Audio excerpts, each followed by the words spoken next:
یہ مہینہ بڑی اہمیت کا حامل ہے. ہم سب اس مہینے کو مناتے ہیں، جانتے ہیں، مانتے ہیں، مناتے ہیں. لیکن ہم ماہ محرم کیوں مناتے ہیں؟ کیا اسباب ہیں اور کیا منانے کا طریقہ کیا ہے؟ محرم منانے کا طریقہ کیا ہے؟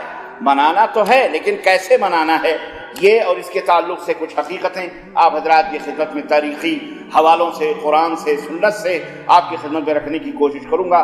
تو اللہ تعالیٰ نے فرشتوں میں حضرت جبریل کو عظیم درجہ اور مقام دیا تو انہیں سید الملائکہ قرار دیا. اللہ تعالیٰ نے بندوں میں جب انبیاء اور رسول کا انتخاب فرمایا تو انبیاء اور رسول تمام مخلوقات، تمام بندوں میں سب سے افضل، اور انبیاء اور رسول میں جب اللہ نے اپنے انتخاب فرمایا تو ہمارے اور آپ کے نبی، آخری نبی حضرت محمد رسول اللہ صلی اللہ علیہ وسلم منتخب ہوئے. اسی طرح کتابوں میں بہت ساری کتابیں، بہت سارے صحیفے نازل ہوئے، جس میں 4 مشہور کتابیں ہیں: توریت، زبور، انجیل، اور آخری کتاب ہم جو پڑھتے ہیں قرآن مجید. یہ قرآن کریم جو آخری کتاب ہے، جو پوری کائنات کے لیے، قیامت تک کے لیے پیغام رشد و ہدایت بنا کر کے ذالک الکتاب لا ریب فیہ، یہ وہ کتاب ہے جس میں کوئی شک اور شبہ نہیں. ھدی للناس، جو لوگوں کے لیے ہدایت ہے. اللہ تعالیٰ نے اس کو نازل فرمایا ہے تمام کائنات کے لیے، ہدایت کے لیے. آخری کتاب ہے جو تمام کتابوں میں سب سے افضل اور سب سے اعلیٰ کتاب ہے. اسی طرح سے روئے زمین پر سب سے بہترین زمین کون سی ہے؟ اللہ نے جب اس کا انتخاب فرمایا تو ان میں سب سے بہترین جگہ وہ ہے جو اللہ کے گھر، جن کو ہم کہتے ہیں مساجد، جن کو کہتے ہیں جہاں ہم سجدے کرتے ہیں. تو مسجدیں یہ تمام روئے زمین میں سب سے مقدس اور سب سے معظم ہوتی ہیں. اور پھر ان مسجدوں کا جو سردار ہے، اللہ نے جب اس کا انتخاب فرمایا تو مکہ المکرمہ، خانہ کعبہ کا انتخاب فرمایا، جہاں اللہ کا گھر ہے، قبلہ ہے، تمام دنیا کے انسانوں کا مرکز ہدایت ہے، قبلہ ہے کہ تم شمال میں رہو، جنوب میں رہو، شرق میں رہو، غرب میں رہو، دنیا کے کسی بھی کونے میں رہو، چائنا میں رہو، جاپان میں رہو، امریکہ میں رہو، سعودیہ میں رہو، یا انڈیا میں رہو، یا پاکستان یا بنگلہ دیش، یا دنیا کے سری لنکا، کہیں بھی رہو، تمہیں جہاں بھی نماز کا وقت آئے گا خانہ کعبہ کو قبلہ بنا کر آپ کو اسی طرف رخ کر کے نماز ادا کرنی. تو تمام مسجدوں کا سردار خانہ کعبہ قرار پائے، ہے کہ نہیں؟ اسی طرح سے اللہ تبارک و تعالیٰ نے جب مہینوں کا انتخاب فرمایا تو ان مہینوں کے انتخاب میں رمضان المبارک کا مہینہ سید الشہور کا لقب پایا ہے. شہر رمضان الذی انزل فیہ القرآن، یہ رمضان کا مہینہ ہے جس میں یہ کتاب ہدایت اللہ نے اپنی کتاب قرآن عظیم کو، قرآن کریم کو نازل فرمایا ہے. یہ وہ کتاب ہے. اللہ تبارک و تعالیٰ نے مہینوں میں ماہ رمضان کو وہ مقام عطا فرمایا. اور جب اللہ نے دنوں کا انتخاب فرمایا، راتوں کا انتخاب فرمایا، تو ان راتوں میں سب سے عظیم رات لیلۃ القدر کی رات کہائی. انا انزلناہ فی لیلۃ القدر وما ادراک ما لیلۃ القدر لیلۃ القدر خیر من الف شہر. تمام راتوں میں ہزار راتوں کی، 1000 مہینوں کی عبادت سے صرف اس لیلۃ القدر میں جو کوئی عبادت کر لے تو جو ہے 1000 مہینوں کی عبادت کا اجر و ثواب اس کے مقدر میں لکھ دیا جاتا ہے. اور جب دنوں میں اللہ تعالیٰ نے انتخاب فرمایا کہ جو سنیچر، اتوار، پیر، منگل جو بھی دن ہے ان دنوں میں، تو جمعہ کا دن اللہ تعالیٰ نے سب سے معزز اور سب سے محترم قرار دیا، جس میں آج اور ہم آپ الحمدللہ بیٹھ کر کے نئے اہتمام کے ساتھ نہا کر، دھو کر، مسواک، برش، منجن کر کے، خوشبو لگا کر اہتمام کے ساتھ اللہ کے دربار میں حاضر ہوتے ہیں. 4 رکعت ظہر کے بجائے 2 ہی رکعت اللہ نے آپ کے اوپر تخفیف کی ہے. بڑی محنت کر کے آئے ہو، بڑی محنت کر کے صبح سے اہتمام ہو رہا ہے. خوش نصیب ہے کہ آج جمعہ کا دن، عید کا دن ہے. تو جس طرح عید کے دن 2 رکعت پڑھی جاتی ہے، ایسے ہی جمعے کو بھی یہ 2 رکعت اللہ اکبر. تو یہ جمعے کا سردار، دنوں کا سردار جمعہ اللہ رب العزت نے قرار دیا. اب یہاں سے ایک اور بات کا پتہ چلتا ہے، یار محرم کا تو ہم یہ سنتے رہے کہ بھائی سیدنا حسین رضی اللہ عنہ کی شہادت ہو گئی اس لیے ہم محرم مناتے ہیں. ہم محرم اس لیے مناتے ہیں کہ سیدنا حسین نماز رسول کو شہید کیا گیا، آل رسول کو ذلیل کیا گیا، آل رسول کو یہ کیا گیا، کربلا کے میدان میں بھوکا اور پیاسا یہ کیا گیا، وہ کیا گیا فلاں. اس لیے آپ کو پتہ ہے کہ اس محرم کا واقعہ نبی صلی اللہ علیہ وسلم کی وفات کے کتنے سال کے بعد واقعہ رونما ہوا ہے؟ بہت سالوں کے بعد، 40-50 سال کے بعد یہ واقعہ. اور حضرت حسین رضی اللہ تعالیٰ عنہ کوئی معمولی چھوٹے سے بچے یا نابالغ یا بالغ 18-20 سال کے بچے نہیں تھے. 59 سال کی عمر تھی، ایک کم 60 برس کی عمر تھی حضرت حسین رضی اللہ تعالیٰ. بات سمجھ میں آئی؟ تو یہ بہت برسوں کے بعد، اس سے پہلے محرم منایا جاتا تھا. یہ بتانا مقصود ہے. محرم ہم کیوں مناتے ہیں، محرم ہم کیوں منائیں؟ اس لیے نہیں کہ حضرت حسین رضی اللہ عنہ کی شہادت ہوئی. مومنوں کی تاریخ شہادتوں سے بھرپور ہے. اگر ہم دن ہی منانے پہ آ گئے تو 360 دن کا کوئی دن ایسا نہیں باقی بچے گا جس دن کسی نہ کسی عظیم شخصیت کی وفات یا شہادت نہ ہوئی ہو. تو ہر دن آپ ماتم کریں، ہر دن آپ گریبان چاک کریں، ہر دن آپ چہرے پیٹیں، ہر دن آپ چھریاں چلائیں، ہر دن آپ کھچڑے کھائیں، ہر دن آپ حلوے ماڈھے بنائیں، ہر دن آپ ماتم کریں، ہر دن آپ تعزیہ اور جلوس کریں. باپ بڑا یا بیٹا؟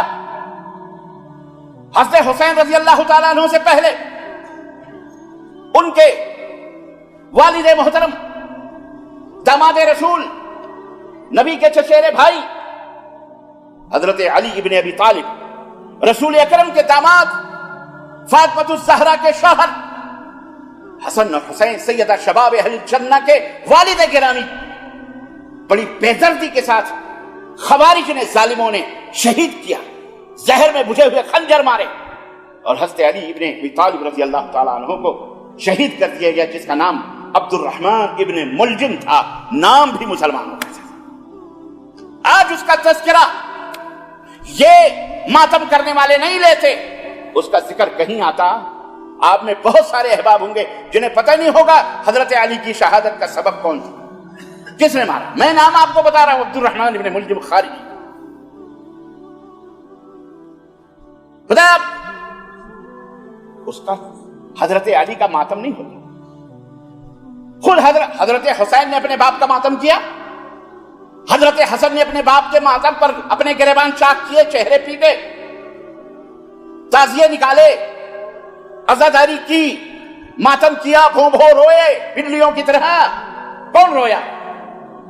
اور سنو، حضرت حسین کی شہادت سے پہلے حضرت حسین کے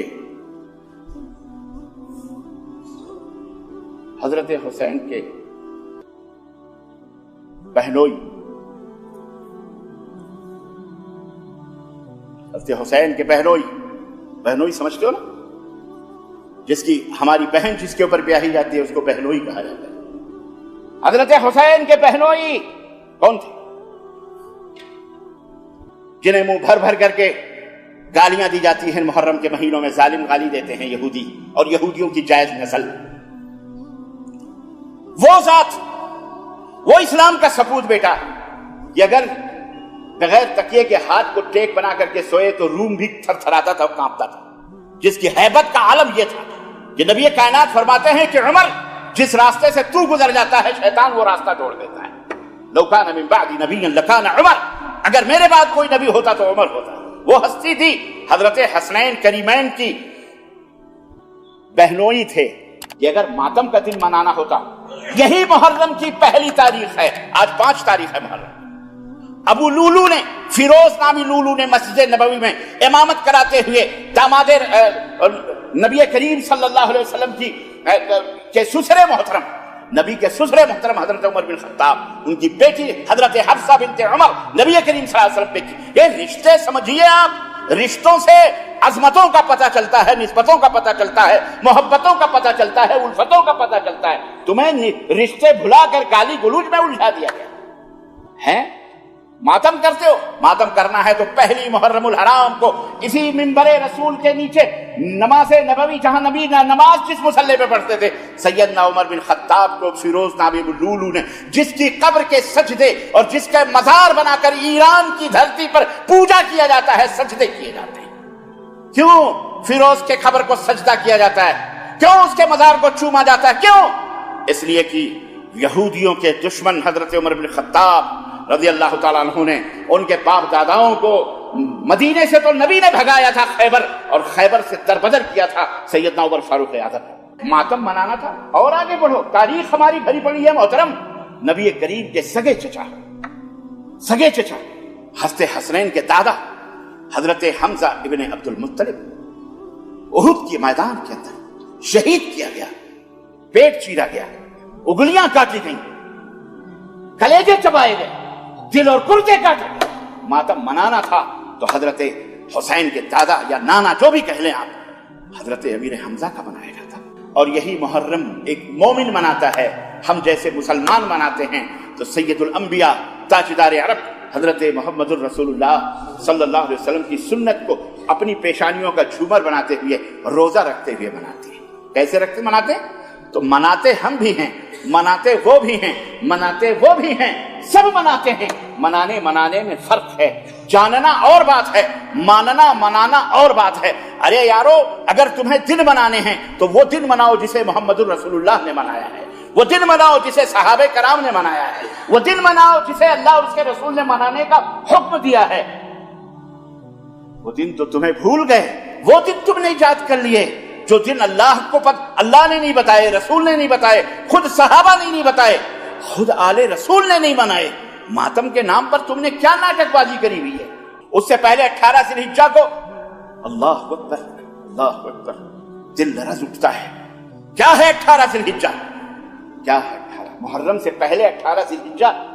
کیا ہے وہ دن جس دن دو بیٹیوں کے داماد سیدنا عثمان غنی رضی اللہ تعالیٰ عنہ کو ان کے گھر میں وہ سیدنا عثمان غنی جن کے بارے میں نبی کائنات نے فرمایا تھا کہ اگر میرے پاس تیسری بھی بیٹی ہوتی تو اے عثمان اسے بھی تیرے اوپر پیار دیتا۔ اللہ اللہ اللہ، اے عثمان آج کے بعد اگر تو کوئی نیکی کا کام نہ بھی کرے تو جنت تیرے اوپر اللہ نے واجب قرار دی ہے۔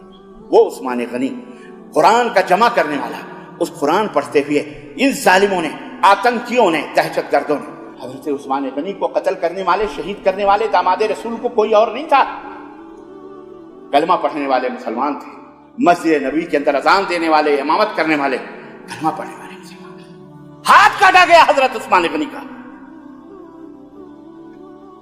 آپ کو پٹک کر جب قتل کیا گیا، شہید کیا گیا، آپ کو لاتوں سے ٹھوکریں ماری گئیں، آپ کی پسلیاں توڑی گئیں۔ حضرت عثمان غنی کس نے توڑی؟ انہی سبائیوں نے، انہی یہودیوں کے بکے ہوئے غلاموں نے۔ آج بھی بکے ہوئے غلام موجود ہیں۔ جی جناب، اسلام کا لبادہ اوڑھ کر جو اسلام اور مسلمانوں کو رسوا کر رہے ہیں، بڑی خوچکا تاریخ ہے ہماری۔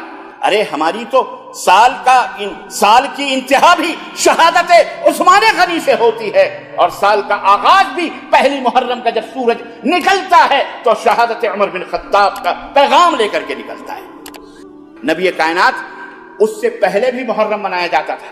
جب مدینۃ المنورہ ہجرت کر کے آئے تو آپ نے پوچھا، دیکھا کہ محرم کا روزہ یہودی رکھتے ہیں، کہا تم کیوں محرم کا روزہ، عاشورے کا روزہ رکھتے ہو، 10 محرم کا روزہ رکھتے ہو؟ انہوں نے کہا اللہ تعالیٰ نے ہمارے نبی حضرت موسیٰ کو اور ان کی قوم آل فرعون سے، ان کی قوم کو آل فرعون اور اس کے ظلم سے نجات عطا فرمائی تھی۔ ہم دریا میں گئے، اللہ تعالیٰ نے ہمارے لیے دریا میں راستے بنا دیے، اللہ نے ہمیں نجات عطا فرمائی۔ تو موسیٰ اس دن کو روزے کا دن بنا رہے تھے، 10 محرم کو روزہ رکھتے تھے، اس لیے ہم بھی روزہ رکھتے ہیں۔ نبی کائنات نے فرمایا وہ ہمارے نبوتی بھائی تھے، تم سے زیادہ حق رکھتے ہیں، چنانچہ اللہ کے نبی نے 10 محرم کا روزہ رکھنے کا حکم دیا۔ اور آپ نے بعد میں فرمایا کہ اگر میں اگلے سال زندہ رہا تو یہودیوں کی مخالفت میں 9 کو بھی روزہ رکھوں گا، اور مسند احمد کے روایت میں ہے 11 کو بھی، یعنی 11 کو بھی اللہ کے نبی کی حدیث آتی کہ روزہ رکھ لیں، یعنی 9 10 کو روزہ رکھیں، یہودیوں کی مشابہت نہ ہو، کیونکہ اللہ کے رسول صلی اللہ علیہ وسلم نے مشابہت سے منع فرمایا، من تشبہ بقوم فہو منہم، جو کسی قوم کی مشابہت اختیار کرتا ہے وہ اسی قوم کا بندہ ہو جاتا ہے، اسی میں اس کا حشر ہوگا۔